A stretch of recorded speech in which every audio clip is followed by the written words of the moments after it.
Allez, on va démarrer. Merci encore une fois de nous avoir rejoints pour ce nouveau débat ici à Rexel Expo. Et vous l'avez compris, cet après-midi, on va parler de cette puissance, de ces données, des enjeux de souveraineté, de régulation et surtout de cette équation, puisque l'inconnu, et j'allais même dire l'inconnu stratégique pour le coup, de notre équation cet après-midi, ce sont les data centers. J'ai envie de dire, presque comme hier, si vous étiez déjà avec nous pour notre série de débats, pas d'infra, pas de data et pas d'IA. Si on ne s'appuie pas sur les infrastructures, eh bien forcément, on ne va pas avoir de couche applicative à la fin. C'est une équation stratégique parce que les pouvoirs publics, les régulateurs, les investisseurs, les industriels ou encore les innovateurs et les innovatrices eh bien, doivent réussir à arbitrer justement entre ces questions de puissance, de données et de souveraineté. Ces infrastructures, elles nous permettent de supporter de façon très concrète l'économie de la donnée et de monter en puissance sur l'IA. Alors, comment trouver la bonne mesure entre hyperscaler ou micro-data center? Est-ce que l'argument de la souveraineté, c'est un choix économique avant tout et pas juste une cape magique de posture politique dans laquelle on s'enferme? Est-ce que le rôle de la filière électrique est déterminant pour donner une longueur d'avance à la France et à l'Europe? Oui. Mais avec quel mix énergétique surtout? Vous le voyez, les questions sont nombreuses. J'en ai plein pour nos invités. Évidemment, je vous mettrai à contribution sur la fin de la séquence pour adresser vos questions ou vos réactions à nos invités. Un micro circulera dans la salle pour que vous puissiez justement le partager avec nous. Et pour débattre, je suis très heureuse d'être sur cette scène avec Jean-Philippe Donnet. Vous êtes directeur adjoint du pôle économie, stratégie et finances pour RTE. Hélène Massé-Lagouin, vous êtes vice-présidente Secure Power and Data Centers Business pour Schneider Electric France, également vice-présidente de France Data Center. Je mets une astérisque parce que ça va avoir toute son importance. Fabrice Cocchio, SVP et Managing Director pour Digital Realty France. Vous êtes aussi administrateur de France Data Center. Et puis Mathieu Nazarali, vous êtes directeur commercial et marketing pour Connectis by Rexel. Alors, comment est-ce qu'on va passer de l'ambition qu'on vient de décrire là aux actes? C'est tout l'enjeu justement des métiers que vous occupez et puis surtout de la place que vous avez dans cet écosystème des data centers. Je vais me tourner vers l'opérateur de terrain autour de la salle. C'est vous, Fabrice, évidemment. Vous exploitez aujourd'hui avec Digital Realty le plus grand data center opérationnel en France. Ce data center-là, il est situé à La Courneuve. Vous êtes en train de construire les data centers de nouvelle génération, notamment un qui va passer à la puissance supérieure, ce sera à Duny. Alors, est-ce que la France, c'est cet Eldorado des data qu'on aimerait tant voir à l'œuvre? Alors, peut-être que pour redonner, peut-être pas un moyen de se perdre au niveau mondial, mais enfin pour redonner à 2-3 perspectives, Digital Realty c'est le numéro 1 mondial, on gère 325 data centers sur les 6 continents, 130 en Europe où on est leader européen, on est leader en France avec 13 data centers en région parisienne, 4 data centers à Marseille, puisque la chance de la France c'est d'avoir 2 hubs majeurs d'envergure mondiale dans les échanges de données. Oui, il y a un appétit considérable, ceci dit ça n'a pas commencé, moi j'ai la chance de faire ce métier depuis 26 ans, depuis quelques semaines, et on faisait déjà du data center il y a 26 ans. Donc il y a une accélération, mais pour comprendre l'accélération, avant même de parler d'Eldorado, je pense qu'il faut peut-être partager 2 chiffres. Le premier élément, le sous-jacent de tout ça, c'est la formidable création de data. La data est créée à 20% par les particuliers, 80% par les entreprises. On est sur des taux de croissance de l'ordre de 130 à 140% par an. Vous faites vite le calcul, ça fait x10 tous les 6 ans. Donc si toute la chaîne de valeur, depuis les réseaux télécoms, sous-marins, terrestres, satellitaires, les acteurs de data center, les fabricants de machines informatiques et télécoms ne faisaient pas des efforts de densification, arithmétiquement parlant, 140% de croissance de data égale 140% de data center en plus. Alors à ce rythme-là, le quart de la France serait couvert dans quelques années. Donc c'est absolument pas possible.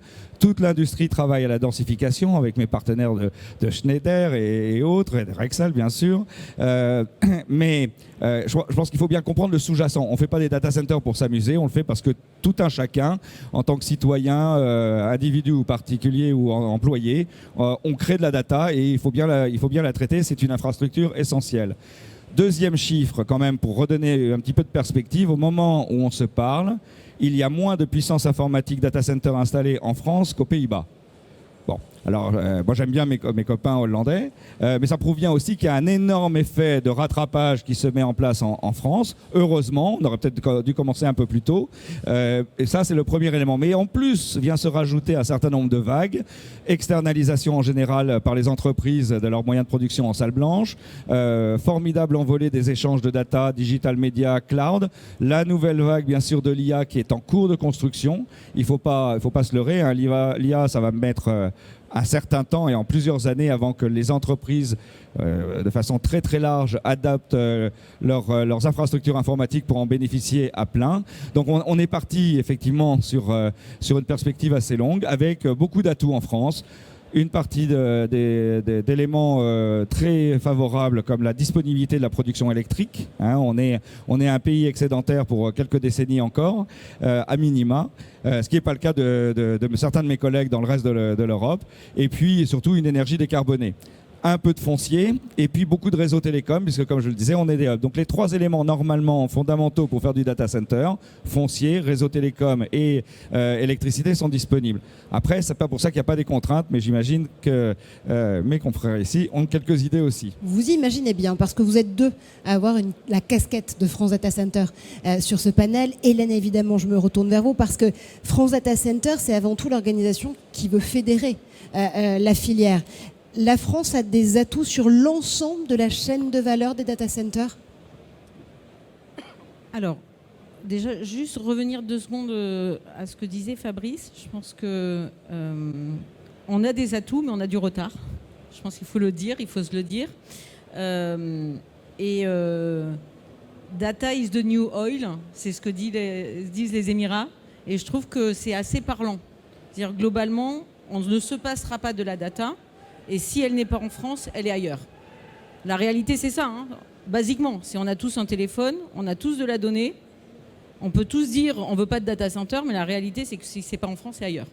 Donc aujourd'hui, on part d'une situation où quand même, on a plutôt du retard par rapport à l'Angleterre, les Pays-Bas, l'Allemagne, etc.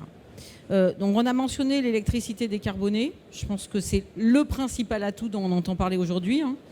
Abondante et décarbonée. Je pense qu'on est à peu près le seul pays en Europe, si ce n'est au monde, à être dans cette situation-là. On a mentionné effectivement une volonté des pouvoirs publics d'accélérer. Juste un point sur la filière. On a des acteurs majeurs dans cette filière-là et on sait la puissance qu'on a dans le domaine électrique d'ailleurs, hein, au niveau mondial. Hein. Rexel, entre autres. Je ne citerai pas les autres, mais des contractants en général, des installateurs, des électriciens, des fournisseurs d'équipements aussi. Schneider Electric est une entreprise française et on n'est pas les seuls. Et donc en fait, on a tous les atouts qu'il y a pour construire cette filière. La question, elle va être, et on va en reparler un peu plus tard, dans la vitesse d'accélération de la donnée par rapport à la vitesse d'accélération de la filière et comment nous, on se fédère pour accélérer dans les data centers. Et c'est l'objectif de France Data Center en fait qu'on mène pour accélérer. C'est une question de technique, c'est une question de talent et puis c'est une question de plein de choses dont on parlera avec RTE, entre autres. Donc, ça veut dire que concrètement, et si je reprends cette énergie décarbonée, le fait que finalement on ait peut-être le bon mix énergétique dans nos atouts pour pouvoir mener à bien cette révolution et cette accélération sur les data centers, ça veut dire que pour vous, si je suis votre regard, Fabrice, il y a quand même un retard du côté de la filière électrique sur la question, sur les réseaux, sur les infrastructures électriques. C'est là où il faudrait accélérer? Non, pour plein de raisons. qui serait sûrement trop longue à expliquer ici. Il y a effectivement un retard, surtout d'adoption, entre guillemets, de la demande par les entreprises. Moi, en ce moment, je signe des contrats avec des groupes des 200 premières entreprises françaises. C'est en 2025 qu'ils se disent, tiens, il faut peut-être que je change un peu ma méthode de faire avec des data centers en province, que je remette ça dans des hubs que sont Paris et Marseille, que j'en profite pour faire de la cloudification un petit peu au-delà de simplement changer Office 365, de rentrer dans des POC d'IA. Enfin, vous voyez, on n'est pas forcément des early adopters, comme on dit en anglais, en France. Et le drive vient fondamentalement des entreprises. Ça, c'est la phase demande. Ceci dit aussi, pour plein de raisons, comme c'est essentiellement de l'initiative privée, les grands groupes mondiaux tels que les nôtres, par exemple, peuvent des fois considérer qu'à tort, la France est plus compliquée qu'ailleurs. Moi, je m'occupe de toute la région méditerranéenne, du Portugal jusqu'à la Grèce. Je peux vous dire que c'est pas plus compliqué en France qu'ailleurs. Est-ce que des fois, une petite musique qu'on entend à tort. Par contre, il faut aussi qu'il y ait, et je pense que la puissance publique récemment, notamment avec le sommet de l'IA en février dernier, le sommet de Choose France en mai dernier, ont joué un rôle essentiel pour mettre le spot sur le concept basique, que pas d'IA, comme vous l'avez dit aussi, pas d'IA, pas d'infrastructure, pas de données, donc tout est lié. On ne peut pas aller vers l'IA sans faire de l'infrastructure. Pour mettre des passagers dans les voitures, il faut faire des routes. C'est aussi basique que ça.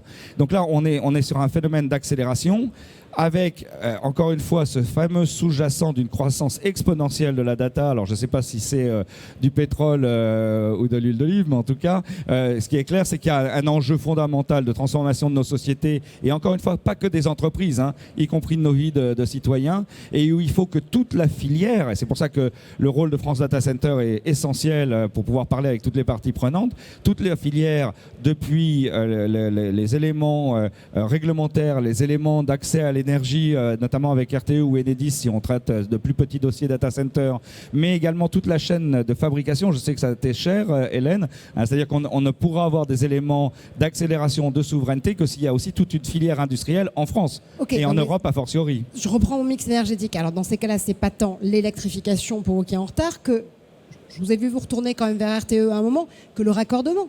Non mais effectivement, à un moment donné, on doit travailler. C'était pas forcément le cas avant. On est rentré depuis. On en parlait avant de commencer cette conférence avec un certain nombre d'acteurs et notamment bien sûr avec RTE dans un travail très en amont de prospective, d'analyse des capacités disponibles, de projection avec toute la problématique, je pense, mais je ne vais pas parler à la place de RTE, d'évaluer la maturité des projets et des porteurs de projets, qui est un énorme problème parce qu'on a un phénomène peut-être limite spéculatif qui s'est mis en place sur le territoire français depuis quelques années, où peut-être que la data c'est le new oil, mais data center c'est aussi le new oil. Donc vous avez forcément dans ces cas-là peut-être des projets plus ou moins sérieux qui viennent perturber un système basé sur un réseau monopolistique avec des règles extrêmement claires mais strictes d'allocation de puissance. Et là ça peut venir effectivement en conflit avec la problématique de l'accélération. Alors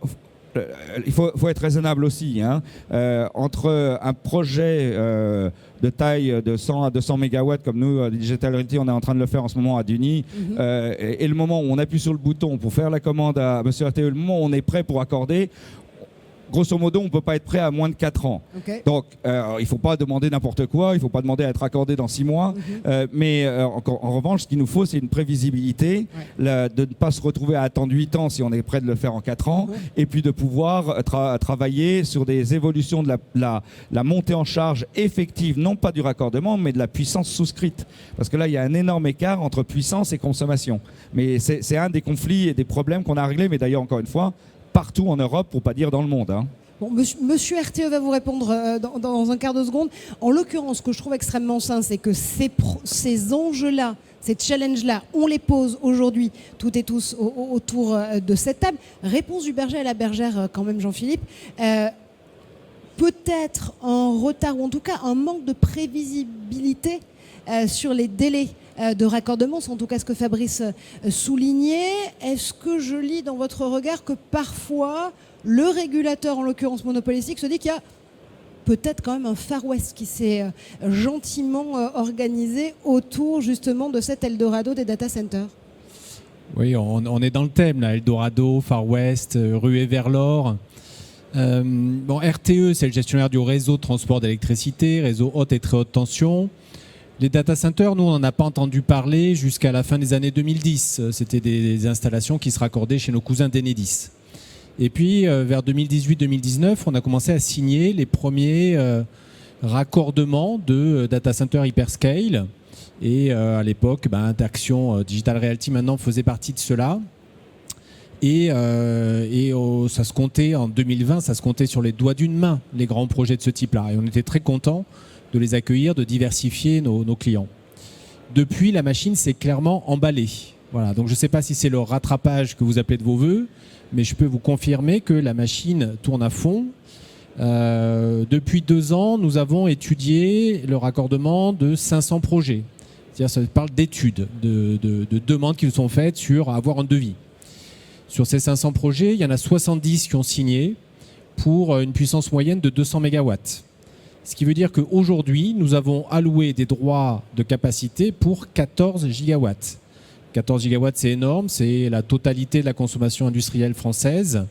Et c'est 15 fois, 20 fois en fait, la puissance des data centers hyperscale qui sont aujourd'hui raccordés chez RTE. Voilà, donc effectivement, est-ce que tous ces projets se feront ? Est-ce que c'est le rattrapage souhaité ? Est-ce qu'il y a une bulle spéculative ? Aujourd'hui, c'est quand même très difficile de le dire. Et donc cette machine qui s'emballe, elle conduit à ce que ça coince à tout un tas de niveaux. Ça coince au niveau des équipements électriques, voilà, je le dis ici dans ce salon. Alors les grands opérateurs historiques le savent, ils ont des commandes de transformateurs déjà sous le coude, mais les nouveaux entrants, ils découvrent le truc.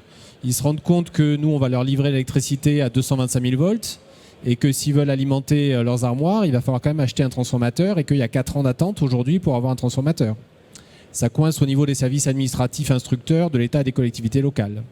Et puis, effectivement, ça coince au niveau du réseau. Et là, je pourrais expliquer un peu plus en détail quels sont les sujets qui sont aujourd'hui compliqués et limitants. Alors justement, quels sont ces sujets-là ? Parce que vous l'avez vu, on se dit tout littéralement autour de cette table. Quels sont les sujets sur lesquels il peut y avoir l'ouverture d'une discussion et peut-être des solutions et des terrains d'entente avec les opérateurs ? Oui, je dirais les difficultés que nous on rencontre en tant qu'opérateur de service public sont de 2 ordres. D'abord, à l'échelle individuelle d'un projet, ça reste de très gros objets électriques. Quand on parle d'un data center de 200 MW, c'est l'équivalent de la consommation d'une ville de 200 000 habitants.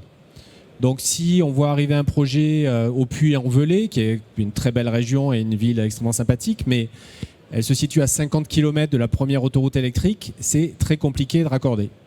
Et qui plus est, pour raccorder, on passe chez tout un tas de gens, on traverse des communes, on passe dans des routes, sur des propriétés privées. Donc effectivement, il y a des délais qui peuvent être très longs en fonction de la localisation par rapport au réseau. Donc ça, c'est quelque chose que les opérateurs doivent apprendre, c'est à bien réfléchir à leur implantation au regard du réseau existant. Ensuite, le deuxième aspect, c'est l'aspect collectif des choses. Alors j'ai beaucoup d'électriciens dans la salle, donc je ne ferai pas un dessin, mais on sait bien que quand on raccorde plein d'appareils chez soi, au bout d'un moment, ça disjoncte. C'est un peu la même chose chez nous. Si le réseau n'est pas adapté, il n'est pas capable de suivre l'évolution de la puissance, en tout cas d'accompagner dans les délais requis la somme des puissances qui nous sont demandées. Et il n'est pas question qu'on fasse disjoncter Marseille ou l'Île-de-France. Donc, il y a une régulation qui se met en place et aujourd'hui, il y a une régulation par les délais, mais qui est liée aussi à cette difficulté à être en pleine transparence avec les opérateurs. C'est-à-dire que les opérateurs nous demandent une réservation immédiate de puissance, mais pour en fait des besoins qui ne vont se concrétiser que sur le long terme. D'où tout le travail qui est fait aussi pour essayer d'objectiver les montées en charge et avoir une vision plus précise de quand est-ce que la puissance va arriver. Mais plus globalement, je dirais... Oui, France Eldorado Data Center, bien sûr, nous avons une électricité abondante, décarbonée, et ces données, c'est beaucoup mieux qu'elles soient hébergées chez nous, c'est mieux pour la planète, c'est mieux pour notre souveraineté aussi numérique. Pour autant, pas n'importe où, pas n'importe comment, et je vais utiliser un gros mot du XXe siècle, mais il nous faut quand même un minimum de planification dans ce secteur-là. Je reprends ce gros mot. Allez. planification, disiez-vous, Jean-Philippe. Elena, là aussi, est-ce qu'on peut réussir à mettre le bon curseur entre cette planification qui, on l'entend, est nécessaire justement pour pouvoir satisfaire les besoins en raccordement électrique de l'ensemble des acteurs du marché, qui est aussi un instrument de souveraineté, hein, si je vous entends bien, Jean-Philippe, et puis cette envie d'aller plus vite parce que vous devez d'aller plus vite parce que la donnée n'attend pas. Alors, bien sûr, il faut les deux.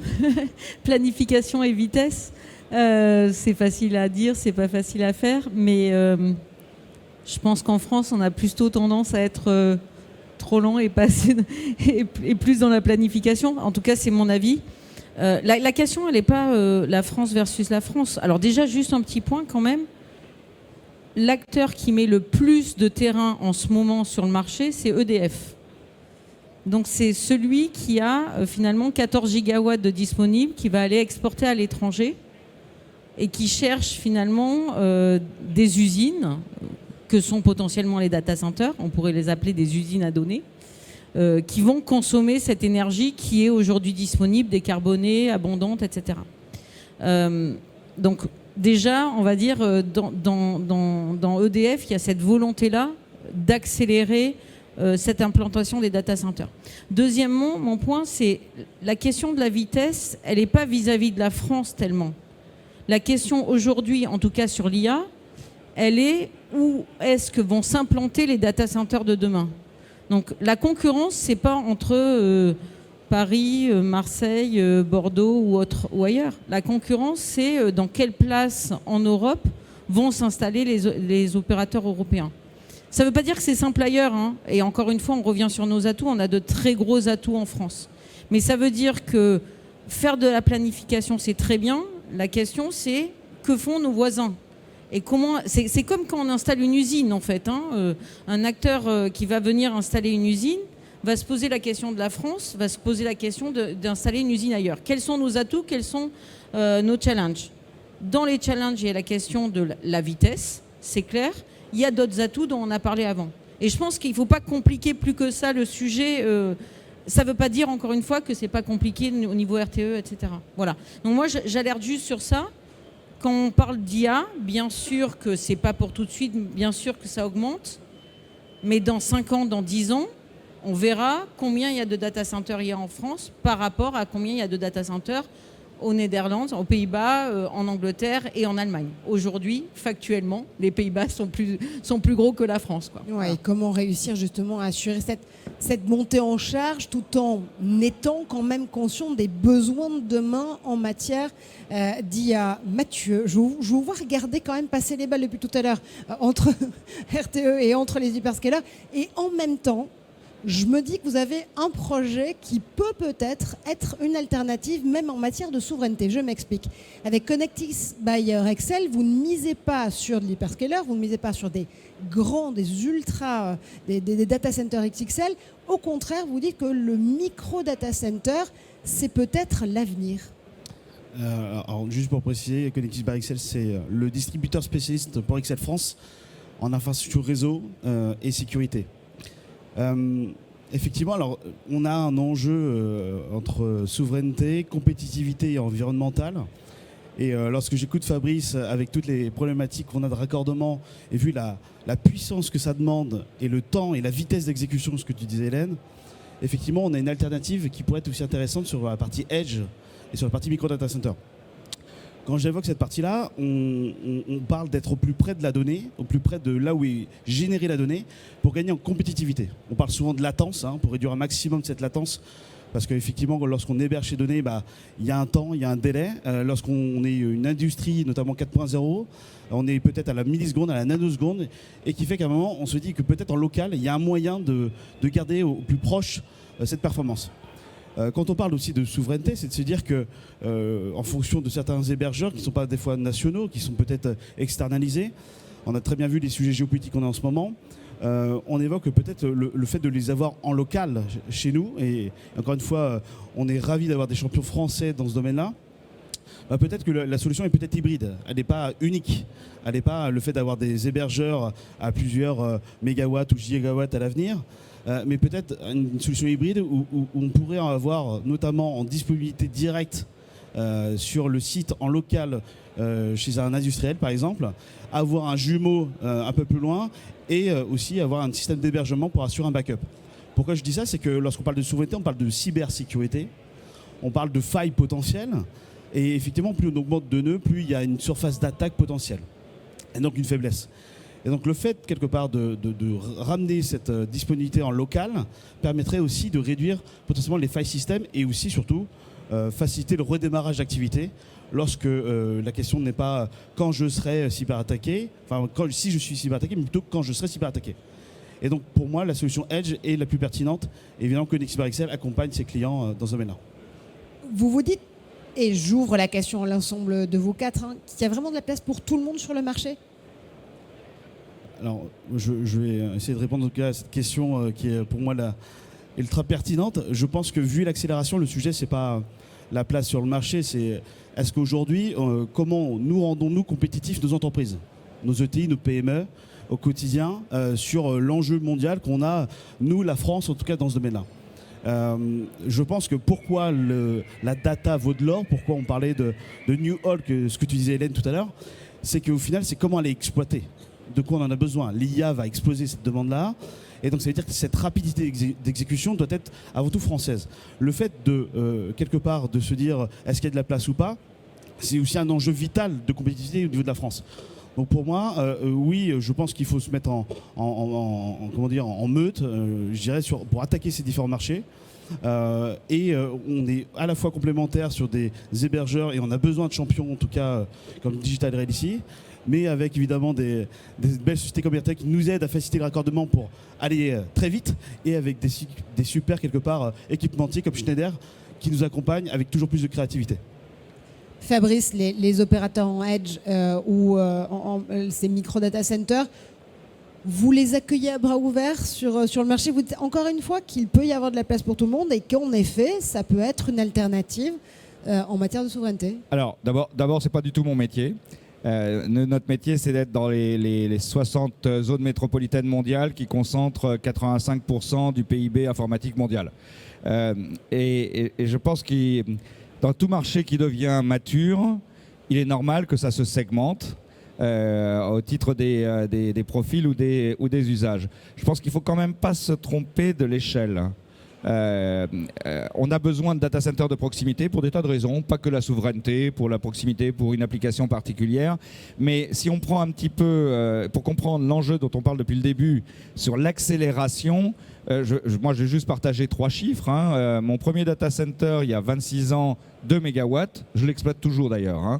Il y a 10 ans, 40 mégawatts. Aujourd'hui, 200 mégawatts. Donc le problème, c'est dans 5 ans, on est à 400-500 mégawatts, la moitié d'une tranche nucléaire. C'est ça le sujet. Là, je vois Jean-Philippe qui est en train de se dire non. Donc le sujet, il est là, indépendamment de peut-être un suremballement de certains acteurs pensant que c'est effectivement un Eldorado ou un Far West. Mais ça, on ne va pas revenir sur ce point-là. Je pense qu'il ne faut pas se tromper d'échelle. Sinon il n'y aurait pas besoin si on pouvait faire 200 fois 1 mégawatt un peu plus facilement, on l'aurait déjà fait. On ne serait pas en train de s'embêter à faire 200 mégawatts à un seul endroit. C'est un peu la même analogie que par exemple monsieur Amazon quand il fait de la distribution. Vous avez un très gros centre de logistique quelque part, ensuite un centre intermédiaire et enfin le gars qui vient avec une fourgonnette vous livrez une enveloppe, un petit paquet. C'est exactement la même chose dans la data. Il y a à la fois de la production et de la distribution, d'où les réseaux télécoms d'ailleurs.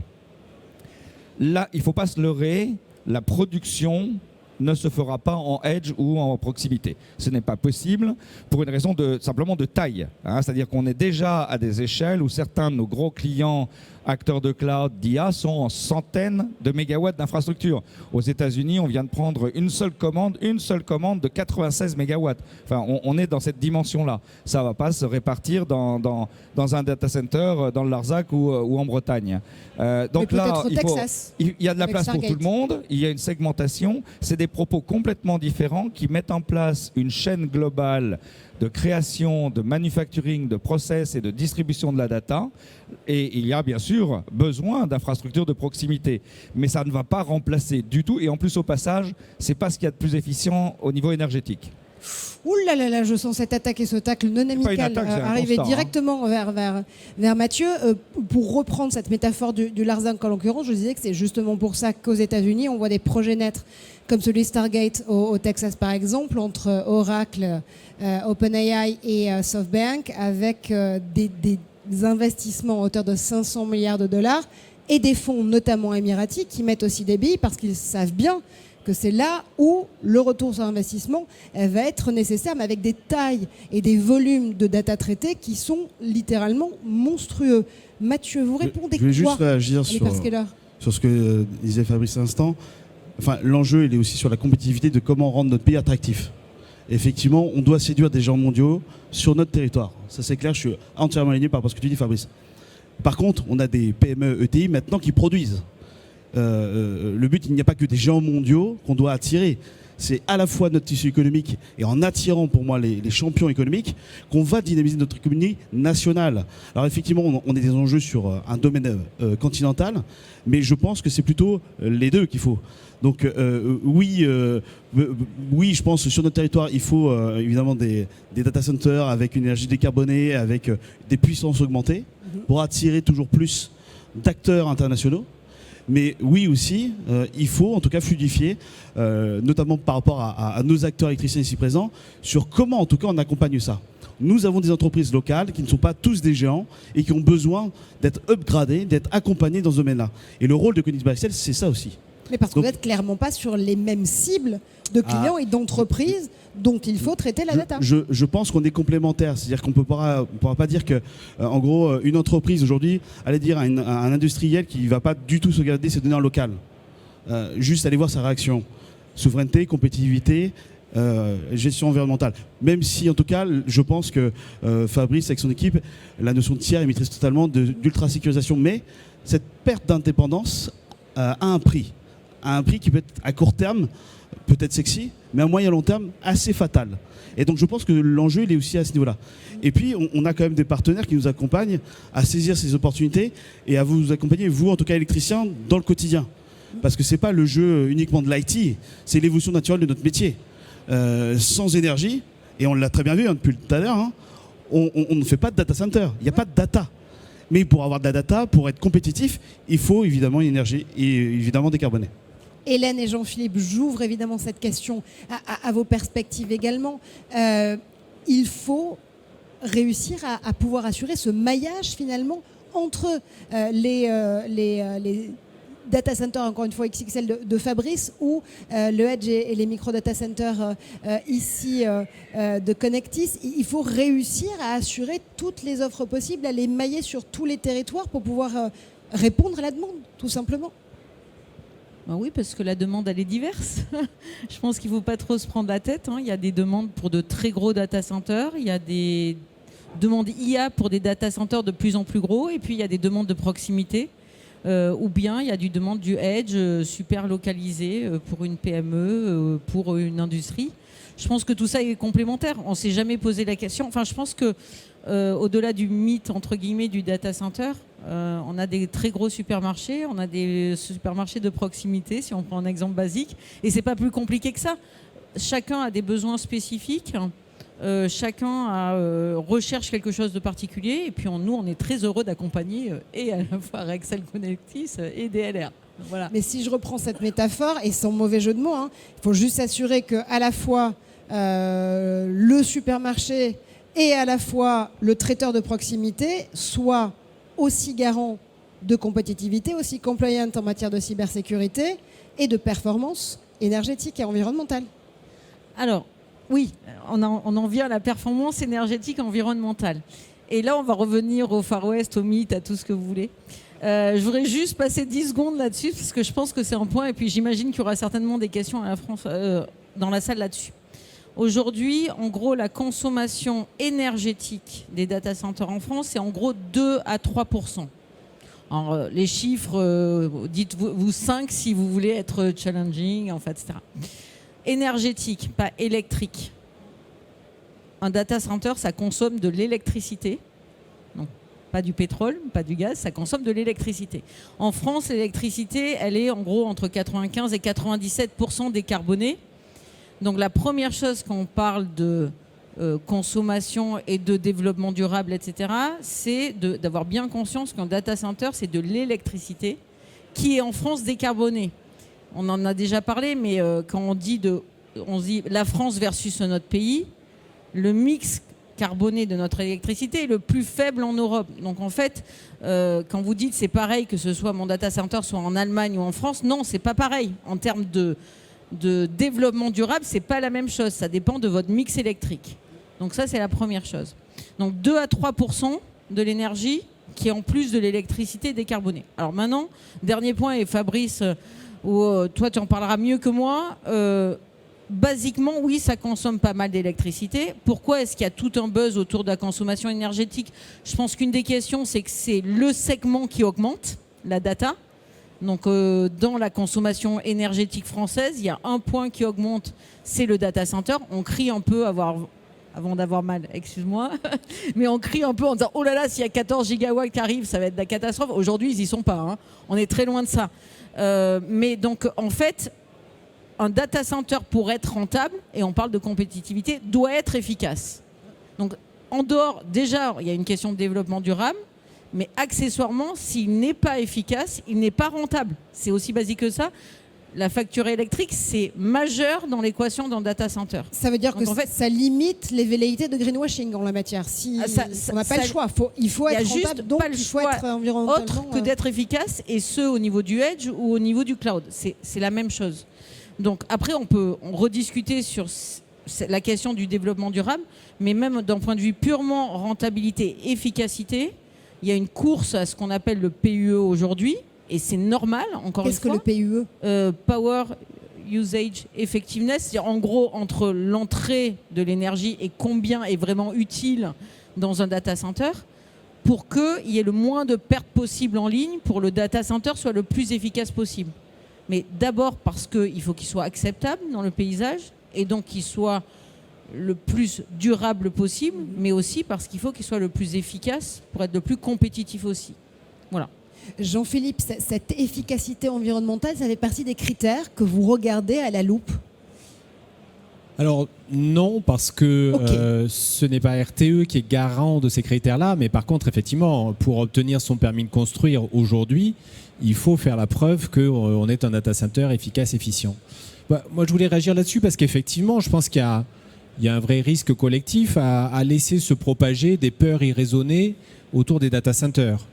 Ce qu'a fait le Shift Project dans son rapport récent, et c'est légitime, on ne peut pas leur reprocher, ils ont multiplié les projets annoncés par la consommation unitaire et ils ont dit ben voilà, ça va faire des volumes énormes d'électricité. Donc on agit des peurs que demain il n'y aura plus d'électricité pour d'autres usages. Or, on sait bien que ces volumes de projets annoncés, ils ne vont pas tous se réaliser, on est bien d'accord. Donc je crois que collectivement, nous devons arriver à démontrer qu'on est capable d'accompagner le rattrapage indispensable, la croissance des data centers, dans des conditions organisées, rationnelles. Je vais donner 2 exemples de démarches que pousse RTE. Pour ce qui est des data centers en colocation qui ont besoin de se situer auprès des grands nœuds tels que Marseille ou l'Île-de-France, nous développons des investissements qu'on qualifie prosaïquement de multiprise, de manière à assurer une infrastructure, un backbone, pour parler aussi dans le langage télécom, qui va permettre d'alimenter plusieurs data centers concentrés dans une même zone, avec quelque chose de planifié, un développement incrémental et une allocation de la capacité après qui se fait en fonction de ce qu'on aura réellement défini.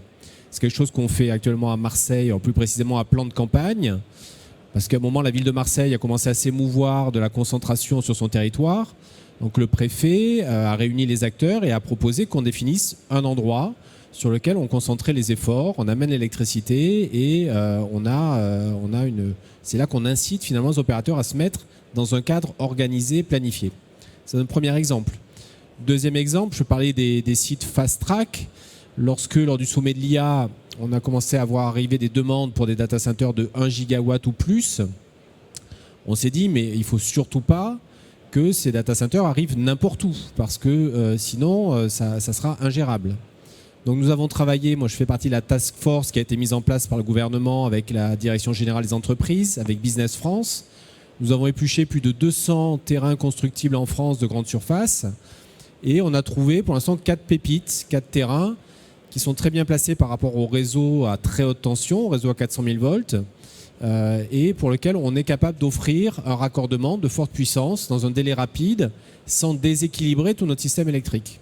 Voilà. Et ces terrains font l'objet de mise en concurrence par leurs propriétaires qui sont souvent des acteurs publics et ça marche plutôt bien. C'est-à-dire qu'il y a eu 10-15 candidats sur chaque terrain. Aujourd'hui, il y a des lauréats, les discussions sont en cours. Voilà, donc c'est 2 exemples de la manière dont on peut organiser les choses, mais il n'y a pas une recette qui marche pour tous les niveaux. C'est pour répondre à votre question, il y a une recette pour les très gros sites, il y a des recettes pour les sites en colocation qui ont besoin quand même d'être proches des grands centres décisionnels. Et puis, il y a probablement des solutions pour le edge, mais qui ne sont pas du ressort de RTE. Bon, il faut tout pour faire un monde de data center, si je vous entends bien. Hélène, justement, et Fabrice, et Mathieu aussi, si vous souhaitez répondre à cette question, bien évidemment, il y a quand même cette question de l'accessibilité, qui rejoint celle de l'acceptabilité, je vais y arriver, environnementale des data centers. Il y a aussi leur acceptabilité sociale. Quand je vois un data center venir s'implanter non loin de mon domicile, est-ce que je me dis qu'il va totalement changer la valeur de mon bien? Est-ce que je me dis, et c'est une des questions notamment qui se posait hier sur cette scène, sur un débat sur les villes de demain qui sont déjà beaucoup celles d'aujourd'hui quand même, est-ce qu'au contraire je peux l'intégrer à la ville et en faire un atout? Comment est-ce que vous voyez cette question évoluer? Alors ça c'est malheureusement ou heureusement mon quotidien depuis des années.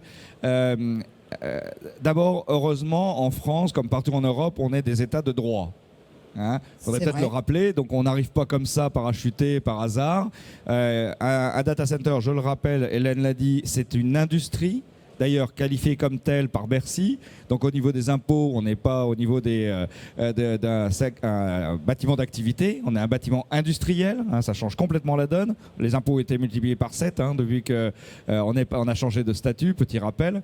Mais au passage, si on est un industriel, alors ça veut dire qu'il faut qu'on soit d'abord au niveau de la localisation conforme à un PLU ou un PLUI intégré d'une communauté d'agglo. Donc on ne peut pas arriver dans une zone pavillonnaire, pour être très clair, comme ça. Il faut que ça soit marqué et d'abord validé par un PLU ou un PLU intégré. Deuxième élément qui a été rappelé, c'est que pour faire un data center, il faut passer d'abord par les fourches codines de l'autorisation ICPE extrêmement strictes, pas forcément complexe, mais extrêmement strict, en accord avec les directives européennes, retranscrites dans les droits nationaux, et où une instruction, donc quand quelqu'un sait ce qu'il fait au niveau d'un data center, dure entre 9 et 10 mois, et où le nombre de rubriques au terme de la dangerosité incendie, dangerosité d'accès, problématique de gestion de l'eau, problématique des émissions NOx, enfin bref, la panoplie de ce qui est à voir est extrêmement d'un côté contraignant, mais surtout extrêmement étudié par les autorités préfectorales et DREAL, qui d'ailleurs font un travail remarquable en général. Donc on n'arrive pas n'importe comment, Hélène le rappelait, que c'est un besoin notamment économique d'être efficient énergétiquement, mais c'est aussi et surtout une obligation réglementaire et normative. Donc il n'y a pas de data center Far West, entre guillemets.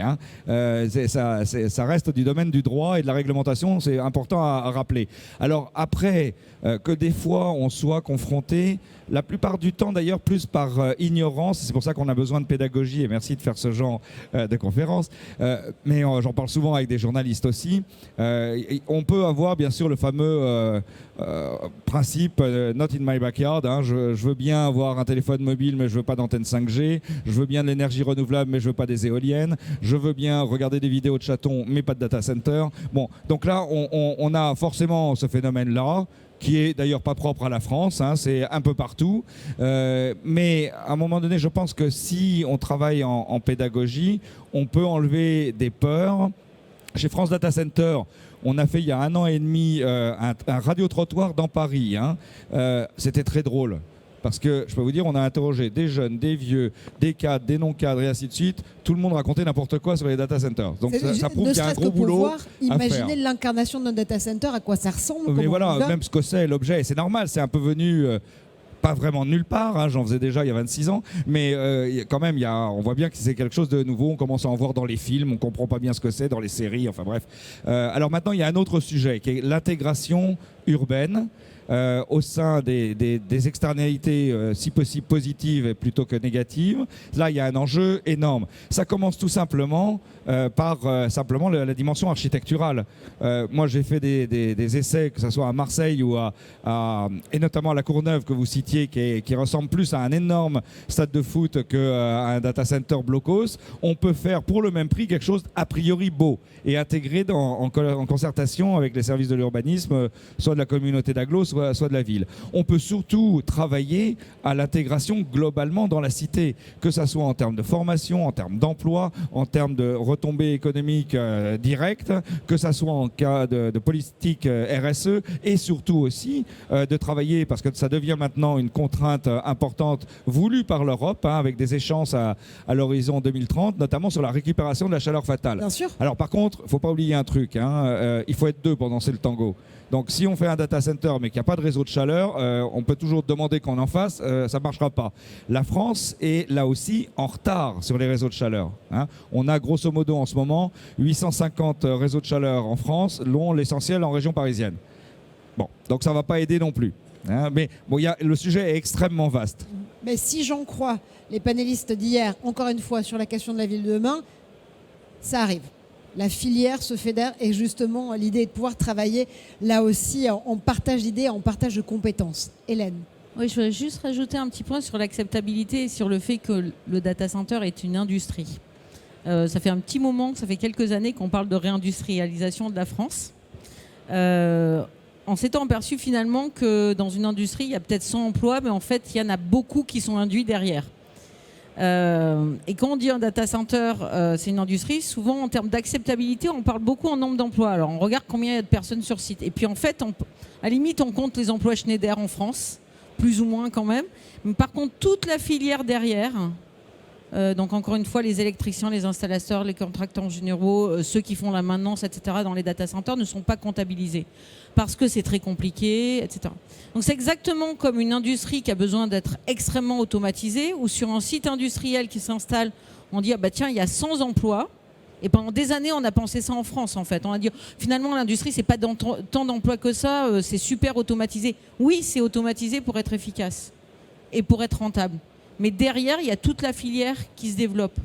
Donc, en fait, en termes d'acceptabilité, on a entendu quoi? On a entendu le sujet du développement durable, je pense qu'on l'a traité. L'intégration dans le paysage, et je vous invite à aller voir un data center de DLR à la Courneuve, parce que sincèrement c'est un des plus beaux bâtiments qu'il y a dans Paris. Il a même eu un prix mondial. Voilà, hein. Exactement. Ouais. Et puis en termes d'emploi, on en entend parler beaucoup, et je voudrais enlever ce mythe-là, hein, parce qu'en termes d'emploi et en termes de filière, le data center demain, avec la croissance qu'il a, peut amener énormément d'emplois. Donc encore une fois, changeons de biais et considérons, dans un cadre de réindustrialisation, le data center comme une dynamique forte dans un monde qui a besoin, dans une France qui a besoin de se réindustrialiser.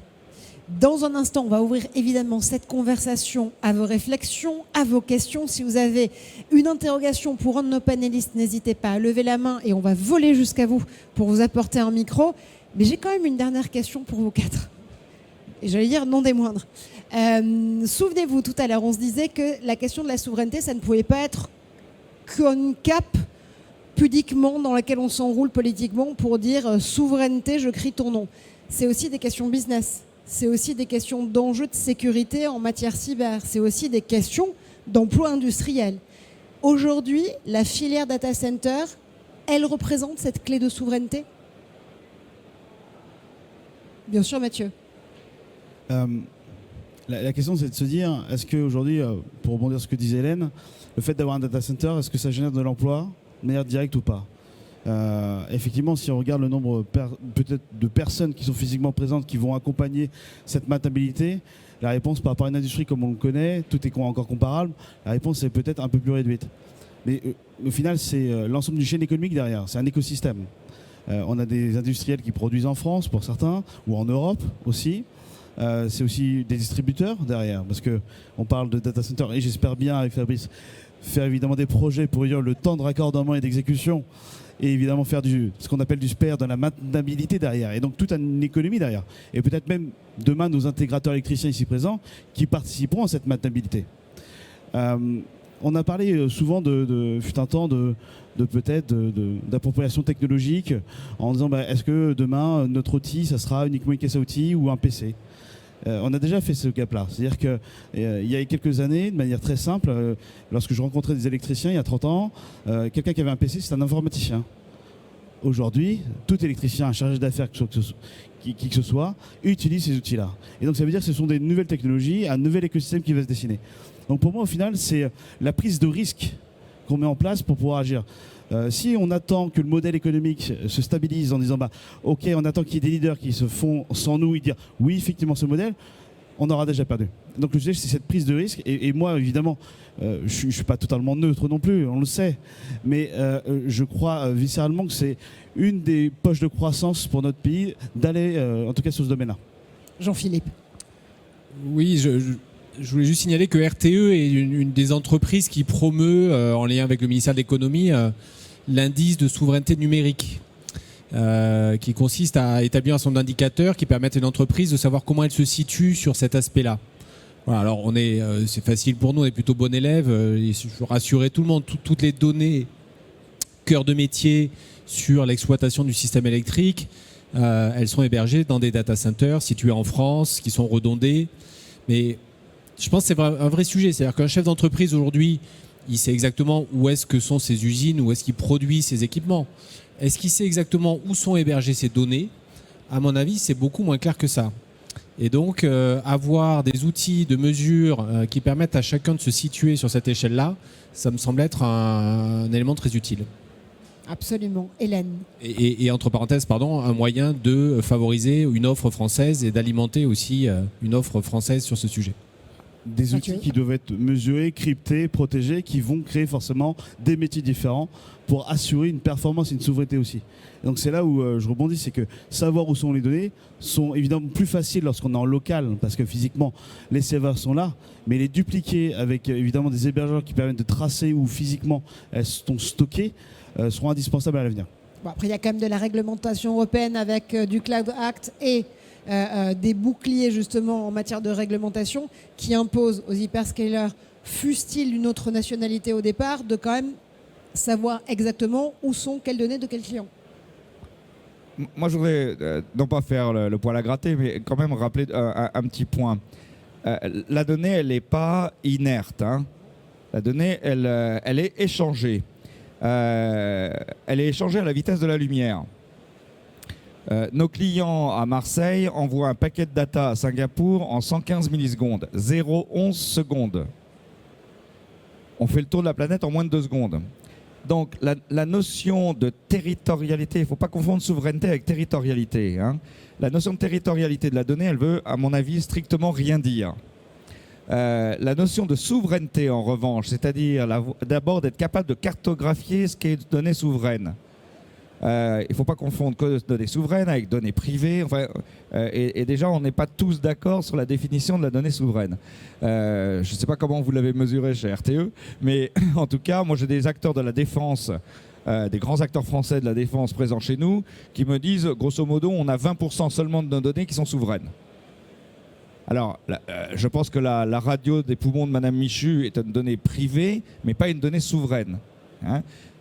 Tant qu'elle n'est pas exploitée pour faire autre chose. Alors là, dans ce cas-là, elle deviendrait souveraine. Voilà. Donc il y a 2 éléments à prendre en compte dans la souveraineté. C'est la notion d'échange de la donnée. Croire que la donnée, on peut la traquer à tout moment où elle est, c'est quasiment injouable. Sauf si on se mettait dans une bulle qui finalement ne correspondrait absolument plus à la notion de l'économie de la donnée telle qu'elle est construite aujourd'hui. En revanche, être capable, avec des éléments de supervision de réseau, des systèmes de cryptage, des systèmes de tracking, des systèmes extrêmement évolués d'IA, de pouvoir protéger celle qui doit être protégée à un instant T, et notamment d'avoir, sous une dimension nationale ou européenne, une notion d'infrastructure contrôlable, à commencer par les data centers. Alors là, oui, ce sont des gages de souveraineté. Mais il ne faut pas mettre le mot souveraineté à toutes les sauces n'importe comment. Absolument. Est-ce que vous avez une question ou une réflexion autour de la souveraineté, ou pas d'ailleurs, des data centers, de la façon dont vous, électriciens, électriciennes, vous pouvez justement mettre vos talents et vos compétences au profit de cette filière data center? Une question? Même pas? Un partage? Oui, bien sûr. On vous apporte un micro tout de suite, monsieur. Bonjour à tous, je fais partie de l'entreprise Schneider Electric, comme Hélène, je fais partie de la division de Data Center. N'hésitez pas, attendez, je vais demander à ce qu'on augmente votre micro. Ouais, pas de problème, vous m'entendez mieux ? Magnifique, parfait.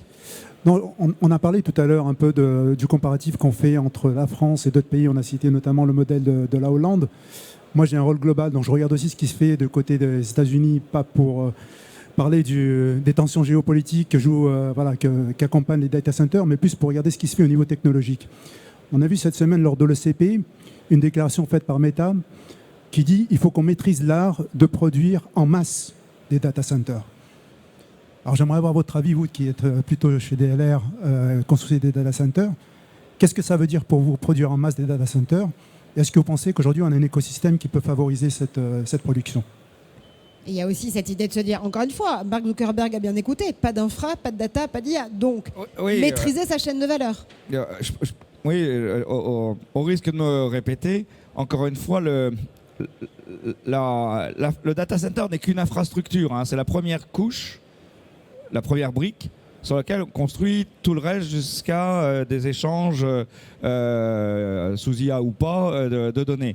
Mais sans data center, encore une fois, il ne se passe rien, quoi. Donc, alors pourquoi il faut, alors en masse, je ne sais pas, mais avec des phénomènes d'accélération que je pense qu'on a un peu décrits, voire exponentiels en ce moment, et ça va pas s'arrêter. C'est toujours encore une fois lié à ce que je disais au tout début, c'est-à-dire la croissance de la création de data. Mais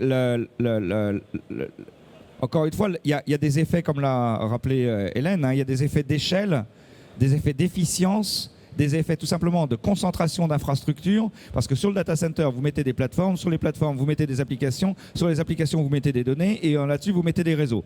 Et c'est l'ensemble qui fait qu'on peut passer effectivement dans une application digitale ou numérique, qu'elle soit à base d'IA, de cloud ou d'autres choses, peu importe, qui est utilisée par des PME, des ETI, des grands comptes, des organisations publiques et autres. Donc c'est cette combinaison-là. Si vous avez une accélération de la création de data, il faut de l'accélération des plateformes, il faut l'accélération des data centers sous-jacents pour pouvoir le faire. Donc, ce qui explique ces phénomènes-là. Et effectivement, pour la conscience environnementale, il vaut peut-être mieux effectivement les mettre en France qu'en Allemagne, et même en Allemagne plutôt qu'en Pologne, puisque les enjeux d'impact carbone de l'électricité sont loin d'être les mêmes. On est sur des multiples. Je ne voudrais pas dire de bêtises, mais de mémoire, on est à 40-42 grammes de kilowattheure d'impact CO2 en France, autour des 220 en Allemagne, 740 en Pologne. Vous voyez le problème. Je ne vous parle même pas de la Chine ou des États-Unis. Donc là, il y a un véritable enjeu avec une conscience environnementale qu'on a, notamment en Europe. D'ailleurs, au passage, on est un peu les seuls. Il y a un peu l'Europe qui part dans une direction, puis le reste du monde qui va un peu dans l'autre direction. Hélène. Oui, juste sur ce sujet de Meta, je pense qu'en fait, il parlait beaucoup de l'IA. Et donc, les Américains sont plutôt dans une question de prospective et de vision en termes de taille de data center. C'est-à-dire que globalement, on a deux raisons à l'accélération aujourd'hui en France. La première, c'est le cloud. Et c'est le fait qu'on a de l'électricité abondante, comme on a dit, et décarbonée, qui fait que des acteurs qui avant s'installaient dans d'autres pays ont tendance à venir ou sont intéressés de plus en plus par la France, même si c'est du cloud, on va dire. Et puis, il y a l'arrivée de l'IA. Et puis là, on est un petit peu dans une phase sky is the limit, quoi, dans un certain nombre d'acteurs. Donc, on sait que oui, l'IA va faire changer de taille parce que juste les besoins en termes électriques sont différents. Là où on était à entre 3, 5, 10 kilowatts par rack, on va arriver potentiellement à 250 demain, 1 mégawatt par rack. Donc on va changer complètement de taille. Jusqu'où je laisse les spécialistes débattre sur le sujet, quoi. Donc Meta est, je pense, dans cette dynamique-là de se dire déjà comment est-ce qu'on fait pour se préparer aux 2 mégawatts par rack. Et donc, en fait, ils alertent sur le fait que tout ce qu'on a pu penser aujourd'hui en termes de data center, demain sera largement accéléré. Maintenant, c'est une vision aujourd'hui, même si elle est nécessaire et même si elle arrive aux États-Unis, pour le coup. Jean-Philippe. Juste un témoignage. Nous, on voit arriver des acteurs sur des gros data centers, plusieurs centaines de mégawatts. Ils nous annoncent des délais de 3 ans. On leur dit, mais enfin, 3 ans, vous allez devoir quand même aménager le terrain, construire un bâtiment, obtenir un permis de construire. Ils nous disent, non, vous n'avez pas compris. On arrive avec des conteneurs qui sont préassemblés en usine. Nous, ce qu'on veut, c'est que vous ayez votre alimentation, on met notre transfo et on va brancher les conteneurs. On amène les conteneurs et des camions, on les branche les uns côté des autres. Voilà, c'est comme ça qu'ils font. Est-ce qu'on a une autre question ou interrogation pour nos invités? Une question juste ici, monsieur. Merci. Sylvain Joly, maire de Lennery dans le Cher, commune sur laquelle étaient implantées les usines de Rosières. Je ne sais pas si vous connaissez cette marque d'électroménager mondialement connue. Donc rachetée par le géant chinois Haier, délocalisation en Turquie. Donc un site de 17 hectares, classé ICPE, qui tourne en friche. Possibilité de reprise, implanter un data center, alors assez petit d'après ce que j'ai écouté, mais qui moi me paraissait important, besoin d'une énergie de 100 mégawatts, mais de ce que vous me disiez, en fait, ça paraît assez petit. Et alors là, j'ai envie de dire, on parlait de souveraineté, effectivement, c'est le chien qui se mord la queue. Donc on a une ligne 400 000 volts qui passe pas très loin, mais pas à côté, qui atterrit à Marmagne, peut-être que ça vous parle. Donc on nous parle de plusieurs années de travaux pour raccorder le site avec des millions d'euros. Et en parallèle de cela, en fait, le gouvernement a incité les mairies à délibérer sur le cadre de la loi APER pour accélérer certaines zones en énergie renouvelable. Et on constate que les postes sources sont saturés. Donc en fait, excusez-moi, c'est le chien qui se mord la queue. Alors, question et cas très concret, réponse très concrète, Jean-Philippe. Oui, c'est la beauté de notre métier, hein, c'est de gérer cette complexité-là. Donc je l'ai dit tout à l'heure, vous l'avez entendu, 100 MW, c'est une ville de 100 000 habitants. Donc effectivement, aujourd'hui, je pense que le réseau qui dessert votre commune, il n'est pas adapté à ça. Et effectivement, dans ces territoires, il y a un fort développement des énergies renouvelables, ce qui peut amener, c'est plutôt une bonne nouvelle d'ailleurs, RTE à investir dans des infrastructures pour aller récupérer cette énergie renouvelable. Alors, effectivement, on se dit, mais bon sang, il n'y a qu'à faire le lien direct entre les deux. Mais si vous expliquez à un opérateur data center qu'il aura de l'électricité quand il y a du vent ou quand il y a du soleil et pas le reste du temps, ça ne va pas beaucoup lui plaire. Donc effectivement, de moment, il y a besoin de réseau. Il y a besoin de réseau pour assurer la continuité d'alimentation. Et en fonction de ce qui existe, c'est plus ou moins long, c'est plus ou moins facile d'apporter la structure qui est nécessaire à satisfaire à la fois les besoins de la production et de la consommation. Donc je ne connais pas bien le site, mais je sais pour l'avoir pratiqué que chaque situation est différente. Chaque situation, il faut faire avec l'historique, il faut faire avec les ressources du lieu. Et bon, on peut essayer de trouver mais il n'y a pas de miracle non plus. 100 mégawatts, c'est plus chez vous, Fabrice, que chez Mathieu en l'occurrence. Oui, un peu. Mais peut-être un petit complément, parce que vous avez évoqué les problématiques de coût. Un indicateur basique, hein, mais qui met tout de suite la photo. 100 mégawatts, pour un acteur sérieux qui sait de quoi il parle, c'est entre 1 milliard et 1,2 milliard d'investissement. Donc qu'on paye entre 15 et 30 millions d'euros éventuellement pour ramener une puissance de 100 mégawatts auprès de monsieur RTE, sachant qu'il y a en France un principe de réfaction, hein, on ne paye pas tout. C'est pas ça c'est pas l'élément coût entre guillemets qui fait qu'un projet data center passe ou pas. C'est le problème délai, c'est le problème de temps. Hein. Et d'ailleurs au passage, pour éviter du French bashing qu'on entend trop souvent, moi qui ai une petite vision européenne, à minima, en France, les coûts de raccordement sont plutôt dans la moyenne inférieure que dans la moyenne supérieure. Hein. Donc encore une fois, le coût à ce stade n'est pas le sujet pour un opérateur de data center, en tout cas quand il s'agit de puissance de ce niveau-là. Par contre, le délai, s'il faut attendre 8 ans ou 9 ans, bon. Et puis attention, hein, il y a un autre élément, c'est qu'encore une fois, n'oubliez pas, hein, pour faire du data center, il faut du foncier, si possible de la friche, hein, ça nous va très bien, de l'électricité bien sûr, mais des réseaux télécoms aussi, et pas simplement une ligne plan fibre à la française avec 2 paires de fibres. Hein. On n'est pas du tout sur ce niveau-là. Les gros opérateurs de data center, c'est des torrents et des torrents de milliers de paires de fibres optiques, sauf que faire un réseau télécom, c'est 3000 € du mètre. Hein, donc si le premier backbone télécom est à 40 km, ça peut tout simplement tuer même tout projet de data center. Donc il y a 3 pattes au tabouret. Hein, voilà. Et on gardera les tabourets avec leurs pattes en l'occurrence. Est-ce qu'on a une toute dernière question? Oui, monsieur, avec vous. Bonjour, Stéphane Paglia, je fais de l'automatisme industriel et je suis président d'une chambre de commerce du Pays d'Arles.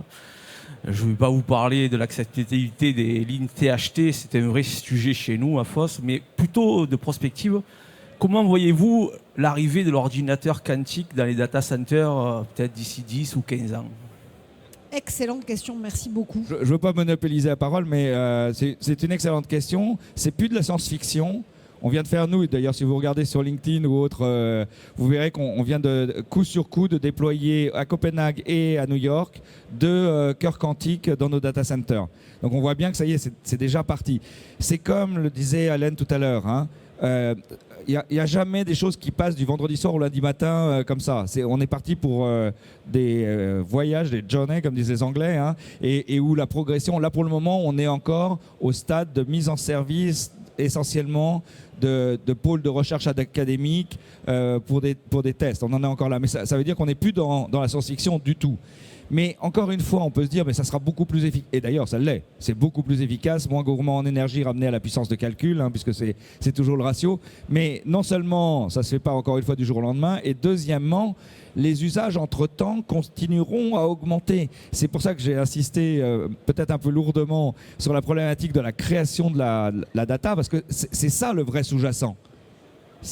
C'est ça qui explique nos usages, donc les besoins d'infrastructure, donc les besoins d'aller toujours vers de la concentration, parce qu'en fait, sinon, la course, elle va dans le mur. Dans un monde fini, on est dans un monde fini au niveau des ressources, ça ne peut pas passer, que ce soit de la ressource spatiale, matérielle, électricité ou autre. Hein. Alors, et je connais bien, puisque je suis à Marseille, je connais bien le sujet de la THT et de la complexité de ce dossier, mais qui est néanmoins essentiel. Hein. Et je rappelle que de nombreux cloud opérateurs travaillent justement sur le sujet quantique, comme OVH Cloud par exemple, qui en fait un véritable relais de croissance. Et on verra évidemment l'impact de ces technologies quantiques sur l'ensemble de la chaîne de valeur data center et IA. Est-ce que quelqu'un a quelque chose à ajouter ou est-ce que cette discussion touche déjà à sa fin? Je rajoute quelque chose. Donc on a bien compris qu'il y a une phase d'accélération majeure. Et donc, comme dans toute phase d'accélération, il y a toujours des points bloquants. D'ailleurs, qui sont bloquants à un instant donné et qui ne sont pas forcément bloquants 6 mois plus tard. Dans les points bloquants, on avait parlé aussi du délai de raccordement qui a été, on a vu aussi les enjeux qu'il y avait derrière. Il y a potentiellement parfois un matériel, on a parlé des transformateurs. C'est pas 4 ans quand même, mais c'est quelques mois, voire années. Et le dernier point que je voulais mentionner, parce qu'on est quand même au Rexel Expo, c'est la filière. Je revenir sur la filière. Les compétences de la filière. Parce que la réalité, c'est que c'est le plus compliqué. La partie ressources humaines d'une filière, quand il y a une accélération. Ça ne sert à rien de se piquer entre nous les talons. En gros, il va falloir qu'on ait cette filière qui se développe dans les data centers et qui accélère. Voilà. Donc c'est mon point dernier qui est, quand on accélère, il ne faut pas qu'il y ait de points bloquants. Et c'est tout l'enjeu de France Data Center, hein, c'est d'essayer de s'aligner bien tous sur une vision commune. Et la filière fait partie des points d'attention. Comment est-ce que tous ensemble, on arrive à accélérer en France? Et Fabrice, un dernier point. Alors, je ne voulais pas avoir le dernier mot, mais merci Hélène, parce que c'est quand même un point important. Moi, je voudrais remercier Rexel d'organiser cette conférence et de toucher du doigt le sujet data center lié avec les électriciens et autres, parce que Dans les data centers, c'est pas des gens qui font du code, hein. C'est pas l'école 42. Hein. Moi, mes employés sont des électriciens, des électromécaniciens, des responsables de systèmes de froid, des systèmes de pilotage de maintenance évolués, des systèmes de building monitoring system, et où on est très très en tension aujourd'hui. Qu'est-ce que ça va être demain si on continue à accélérer dans les data centers en partenariat avec RTE, parce que on a des vrais besoins d'électriciens. On travaille dans les data centers, on travaille à la puissance d'Enedis. Moi, je distribue de la puissance en 20 000 volts. Hein, donc il nous faut des sacrées compétences pour gérer, encore une fois, 24 heures sur 24. On ne s'arrête pas à 18 heures hein, chez nous. Donc on a, je pense, de plus en plus d'interactions avec toute la filière électrique en général et climatique en particulier, pour pouvoir justement amener les ressources et les compétences. On en a beaucoup en France, pas forcément des fois positionnés au bon endroit. Mathieu. Évidemment, voilà, il me tend une perche exceptionnelle, merci Fabrice, mais effectivement, en tant que distributeur, on n'a pas le temps d'attendre que l'éducation nationale propose des formations, etc. Donc je pense que c'est à nous, tous acteurs, de proposer des formations tout de suite, maintenant, prêtes pour rassurer quelque part aussi l'ensemble des installateurs électriciens qui sont ici présents. Donc n'hésitez pas à venir, en tout cas sur notre stand avec grand plaisir.